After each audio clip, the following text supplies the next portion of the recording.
আমিও কারো মায়ায় পড়েছিলাম, ভালোবেসেছিলাম, কথা দিয়ে বলেছিলাম তুমি আমার, কখনো ছেড়ে যাব না। অথচ হঠাৎ একটা ঝড়ে দুজন আজ দুদিকে, দুটো আলাদা পথে। হয়তো আগের মতো অধিকারটুকু নেই। নিয়ম করে সকালবেলা জাগিয়ে তোলা, রাত জেগে ঘন্টার পর ঘন্টা কথা বলা, 3 বেলা খাবার খেয়েছে কিনা খোঁজ নেয়া, এসবের কোনোটাই এখন হয় না। হয় না নিয়ম করে তোমার প্রিয় গানটা শোনানো, হয় না জ্যোৎস্না রাতে একসাথে যা দেখা তারা গোনা। তোমার রোজকার ঘটে যাওয়া ঘটনার ইনিয়ে বিনিয়ে গল্প শোনা, অনেক কিছুই হয় না। এখন শুধু জিজ্ঞেস করা হয়, কেমন আছো তুমি?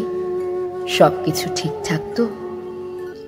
আগের মতো কি এখনো অনিয়ম করে খাও?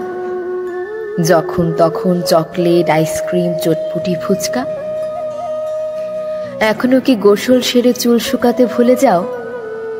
এখনো কি ধিঙ্গি মেয়ের মতো সাইকেল নিয়ে বেরিয়ে পড়ো এই পাড়া হতে ও পাড়া? আমার দেয়া চিঠিটা কি রোজ নিয়ম করে পড়ো? এখন খুব বড় হয়ে গেছো, তাই না? খুব তো বুঝি সাজতেও শিখে গেছো। শাড়ি, চুড়ি পরা, টিপ দেয়া, পায়ে আলতা নূপুর, অনেক বড় হয়ে গেছো। এখন কেবল এরকমই কথা হয়, বড় জোর 5-7 মিনিট।